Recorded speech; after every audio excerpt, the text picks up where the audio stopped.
الحمد لله حمدا كثيرا كما أمر أشهد أن لا إله إلا الله وحده لا شريك له في الخلق والأمر ونشهد أن سيدنا ومولانا محمدا عبده ورسوله المبعوث إلى الأسود والأحمر المنعوت بشرح الصدر ورفع الذكر وصلى الله تعالى عليه وعلى آله وأصحابه الذين هم خلاصة العرب العرباء وخير الخلائق بعد الأنبياء أما بعد فأعوذ بالله من الشيطان الرجيم بسم الله الرحمن الرحيم إنا أنزلناه في ليلة القدر وما أدراك ما ليلة القدر ليلة القدر خير من ألف شهر تنزل الملائكة والروح فيها بإذن ربهم من كل أمر سلام هي حتى مطلع الفجر. وقال النبي صلى الله عليه وسلم في المعتكف هو يعكف الذنوب ويجرى له من الحسنات كعامل الحسنات كلها. صدق الله العظيم وصدق رسوله النبي الكريم. محترم عزیز بھائیوں بزرگوں دوستوں، اللہ جل شانہ وعمت والہ کا بڑا ہی کرم احسان فضل کہ اللہ نے ہمیں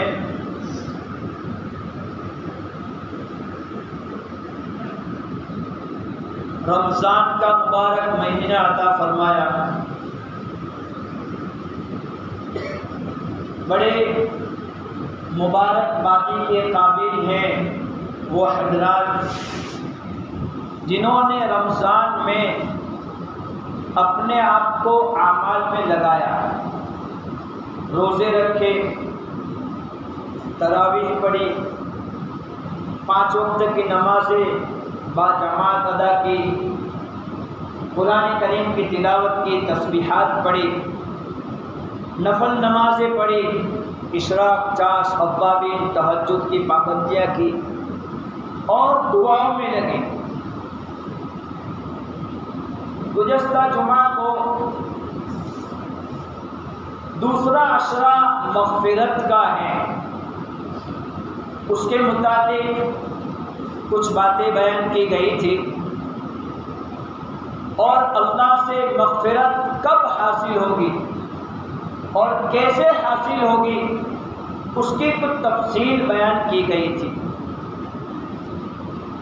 اب آج سے مغرب کی نماز کے بعد سے آخری عشرہ شروع ہو رہا ہے. آخری عشرہ میں حضرت نبی کریم صلی اللہ علیہ وسلم عبادت میں بہت زیادہ محنت اور کوشش کرتے تھے. حضرت عائشہ رضی اللہ تعالیٰ عنہ بیان فرماتی ہیں کہ جب آخری عشرہ آتا تو نبی کریم صلی اللہ علیہ وسلم لنگی کو مضبوط باندھ لیتے اور خود بھی جاگتے اور اپنے گھر والوں کو بھی جگاتے. مفسرین نے حدیث کے تفسیر کرنے والے بیان کرتے ہیں کہ لنگی مضبوط باندھ لینے سے اس طرف اشارہ ہے کہ محنت میں بہت زیادہ کوشش کرتے تھے اور اس طرف بھی اشارہ ہے کہ ان 10 دنوں میں ازواج مطہرات سے کلیتاً احتراز رکھتے تھے، یعنی بالکل جدا رہتے تھے. اور نبی کریم صلی اللہ علیہ وسلم یوں تو پورے رمضان کا اعتکاف فرماتے تھے، لیکن آخری عشرہ میں اعتکاف آخری زمانے میں آخری عشرے کا اعتکاف یہ بہت زیادہ روایتوں سے ثابت ہے. آخری عشرے کا اعتکاف اللہ کے نبی نے کبھی بھی ترک نہیں کیا ہے. لہذا اعتکاف یہ بہت اہم ترین عبادات میں سے ہے. جتنی عبادتیں ہیں ان ساری عبادتوں میں افضل ترین عبادت رمضان میں آخری عشرے کا اعتکاف ہے. کہ اعتکاف میں آدمی جب اعتکاف میں بیٹھ جاتا ہے تو دنیا کی تمام جھنجھٹوں سے وہ نجات پا لیتا ہے. کوئی کاروبار نہیں، بزنس نہیں، کوئی ملنا جلنا نہیں، کچھ بھی نہیں. لہذا بہت سارا وقت اعتکاف میں بیٹھ کر اللہ سے قرب حاصل کرنے کا مل جاتا ہے، اللہ سے نزدیکی حاصل کرنے کا مل جاتا ہے. اور اعتکاف اسی کا نام ہے کہ اعتکاف میں بیٹھ کر آدمی اللہ سے نزدیکی حاصل کرے. اعتکاف کی ایک غرض شب قدر کی تلاش ہے. شب قدر یہ ایک بہت بڑی مبارک رات ہے، اور یہ رات ایک روایت کے مطابق سال بھر گھومتی رہتی ہے. کوئی متعین دن نہیں ہے کہ اسی دن یہ شب قدر ہوگی. اور اللہ نے تعین کیوں اٹھا لی وہ بھی آپ سن لیں تاکہ ہم لوگ اس سے بچیں.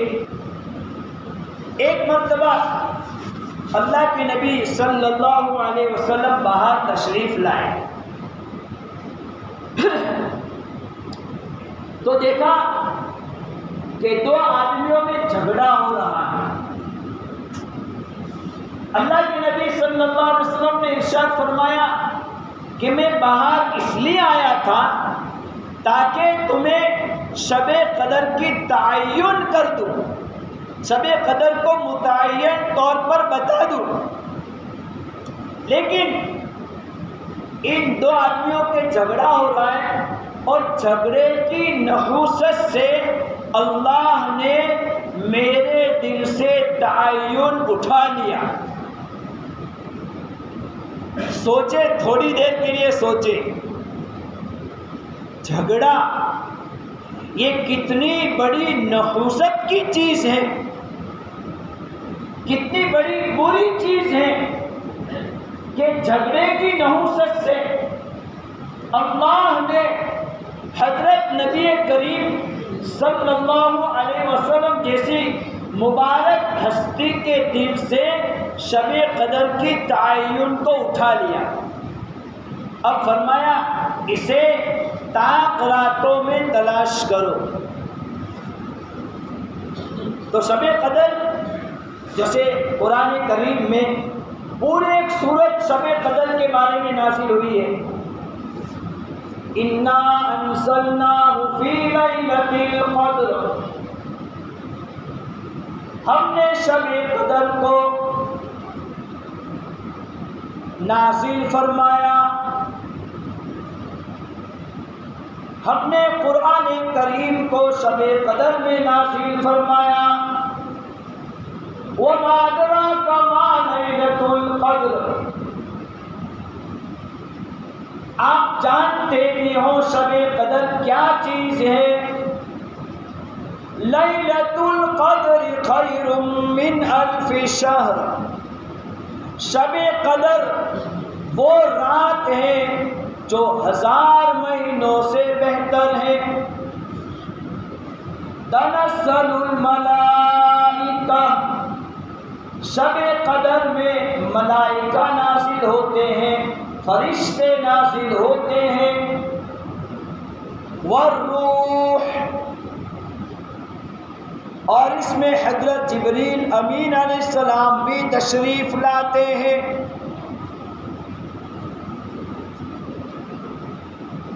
والروح فیہا بِإِذْنِ رَبِّهِمْ مِنْ كُلِّ أَمْرٍ، اس میں روح القدس یعنی حضرت جبریل امین علیہ السلام نازل ہوتے ہیں اللہ کے حکم سے۔ تو یہ شب قدر کی فضیلت قرآن کریم میں ہے،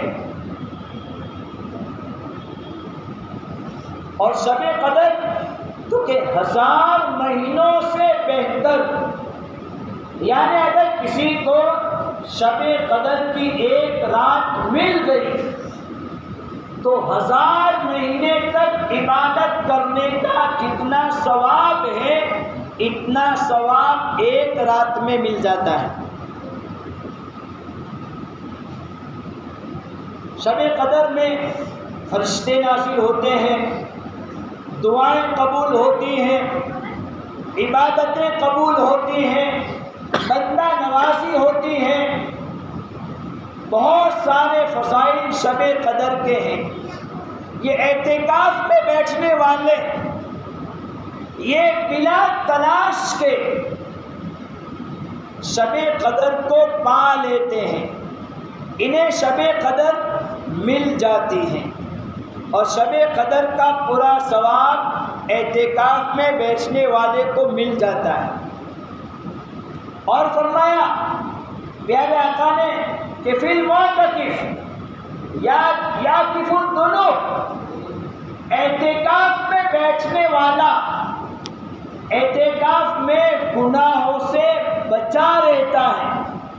عام طور پہ آدمی ایسے ماحول میں ہوتے ہیں، مجلسیں لگتی ہیں، گناہ ہوتے رہتے ہیں، غیبت ہوتی ہے، چاڑی ہوتی ہے، چغلی ہوتی ہے، تیری میری ہو جاتی ہیں، بہت سارے گناہ رمضان میں بھی آدمی عام طور سے ماحول کے اثر سے کر لیتا ہے، لیکن جب اعتکاف میں آ گیا، مسجد میں آ گیا، اب یہ مسجد اللہ کا گھر ہے، اللہ کے گھر میں یہ دنیاوی باتیں نہیں ہوتی اور کرنی بھی نہیں چاہیے، اعتکاف والوں کو بھی نہیں کرنی چاہیے، اور غیر اعتکاف جو اعتکاف میں نہیں بیٹھے ہیں لیکن مسجد میں ہیں، قرآن کی تلاوت کے لیے آئے ہیں، تسبیح کے لیے آئے ہیں لیکن مسجد میں ہیں، تو مسجد میں دنیاوی باتیں نہیں کرنی ہیں،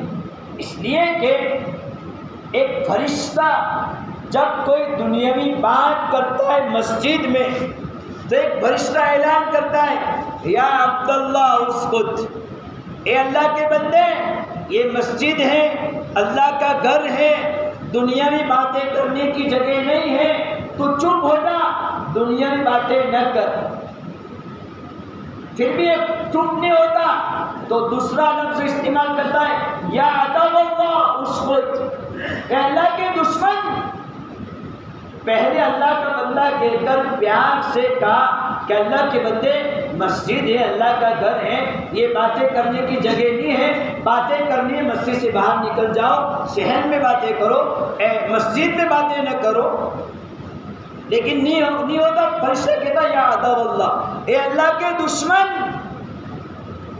مسجد میں بات کرنے والا اللہ کا دشمن بن جاتا ہے۔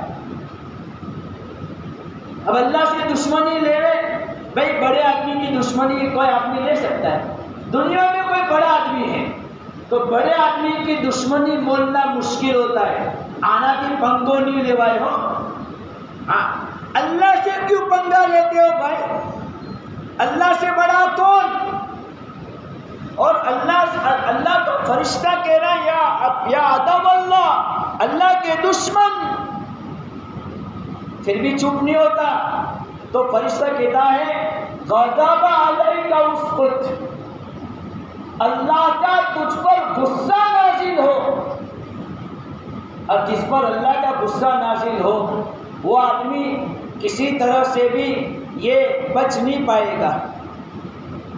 جس پر بھائی گھر میں باپ کا غصہ بیٹے پر آوے تو بیٹے کے پوچھو کیا گزرتی ہے، شیخ کا غصہ نوکروں پر آوے نوکروں کو پوچھو کیا گزرتی ہے۔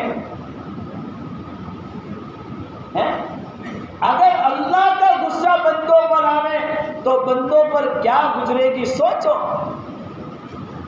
اس لیے رمضان میں غیر رمضان میں، اعتکاف میں بغیر اعتکاف کے، مسجد میں باتیں کرنا اور دنیاوی باتیں کرنا یہ بالکل منع ہے، چاہے نماز کا ٹائم ہو یا نہ ہو،